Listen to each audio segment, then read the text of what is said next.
All right, begin.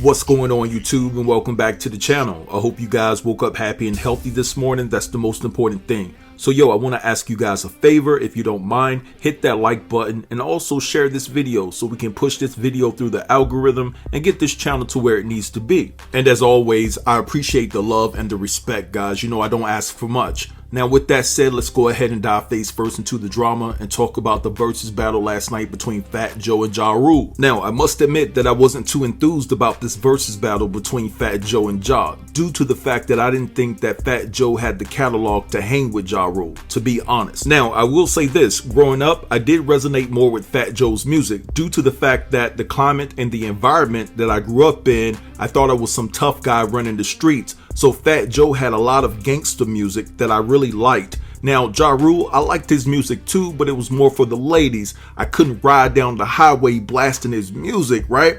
You know, the fellas will look at me kind of funny. You know, you want to play that type of music when you're at a party surrounded by a lot of women and things of that nature. But I did recognize that Ja Rule had hits on his hands, and he had more hits than Fat Joe. And that's why I came to the conclusion that Fat Joe didn't stand a chance in the ring with Ja Rule when it came to going head to head in a versus battle. Now, before I go any further, let me say this.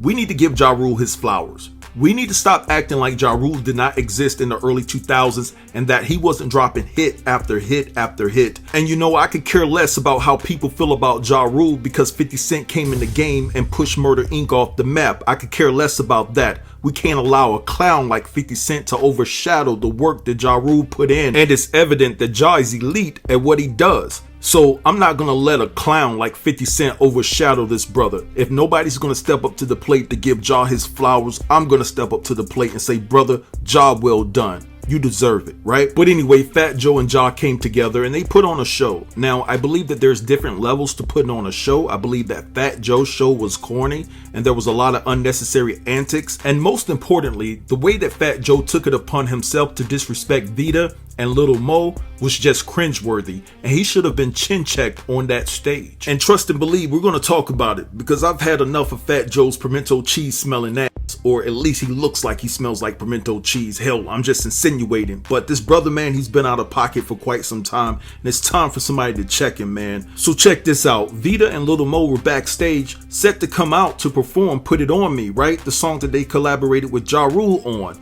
And so basically, while Ja Rule was introducing Vita and Little Mo to come out on stage, this is what Fat Joe said about Little Mo and Vita. Check it out. Hold up, Craig. I didn't see nobody come. Y'all seen somebody come out here with me? Oh, them I've been either. You gotta go to the crack house to find them bitches. Let me tell you something, Craig. I heard you say something about. Hold up, Craig. I didn't see nobody come. Y'all seen somebody come out here with me? Oh, them I've been either. You gotta go to the crack house to find them. Hold up, but let me tell you something, Craig. I heard you say something about. So let me get this straight. By this point, Fat Joe is already losing the verses, right? So he's upset, he's angry, he's embarrassed, and so the only recourse of action is to take it out on our women that are standing backstage, minding their business, completely innocent in all of this. And so they're just waiting to come on stage to perform with Ja Rule, and you take it out on Vita and Little Mo. Now, the one thing that Fat Joe didn't think about is the fact that Little Mo and Vita are probably there in the first place to try to rejuvenate their careers. They haven't been mainstream in quite some time. This was an opportunity for Little Mo and Vita to reintroduce themselves back to the world. And you take the opportunity to take a complete shit on them. Now, I can't find the footage, but Fat Joe also says something to the effect that they need to eat. And when he said that, a lot of people felt that he was taking a shot at Vita because Vita is a small woman, right? She's always been a petite woman. And so a lot of people feel that the crack house comment and the fact that he said that they need to eat was directed at Vita. Now, it seems that Little Mo is the most affected by what Fat Joe had to say.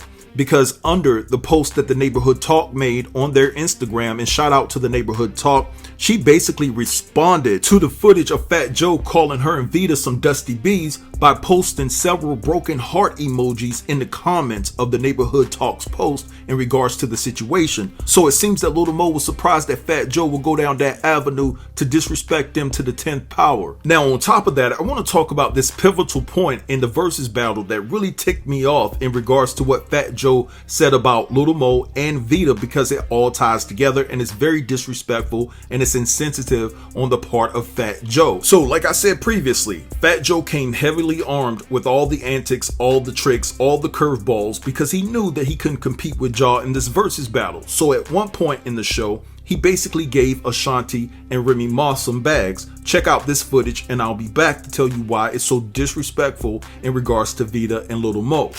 So much.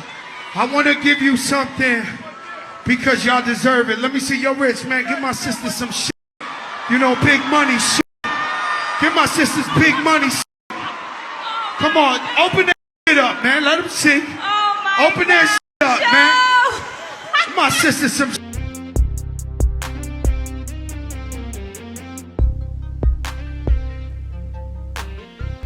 Alright, so you just saw Fat Joe give Remy Ma and Ashanti some expensive handbags, and that's all fine and dandy, but the problem is this: you just got finished disrespecting Little Mo and Vita, right? Talking about their dusty beads. Now we know that you feel differently about Ashanti and Remy Ma, right? Now I understand how much these two women mean to you. You have had #1 hits with both of these ladies. They are talented artists, but as a spectator, it just looks bad to see you gift Remy Ma and Ashanti these expensive handbags after you just got finished degrading two sisters. And so for Little Mo and Vita to have to watch that, I'm pretty sure they felt less than. Because even though Ashanti and Remy Ma has had more success musically, that doesn't mean that you need to treat Vita and Little Mo less than, right? They should all be respected as women on the same level. And I'm not talking about musically, I'm talking about as human beings. And so if I was on Fat Joe's team, I would have pulled him to the side, right? And said, yo man, you disrespected Vita and you disrespected Little Mo. So I don't think it's in your best interest to gift Ashanti and Remy Ma those expensive handbags on stage, due to the fact that you have people that will look at the situation like you just disrespected them, so they're not worthy of respect. But Ashanti and Remy Ma, they get all the respect and they're going to get these expensive handbags. It's just not a good look. You know, it's about having some type of moral compass. If I was in that situation, right, and I disrespected Little Mo and Vita like that, it would have came to me and I would have said, yo, I'm not going to give Ashanti and Remy Ma these bags because it's like a slap in their face. I've already told them what I think about them. I've already degraded them to the lowest level. And then for me to give Ashanti and Remy Ma these bags, it's like a slap in their face.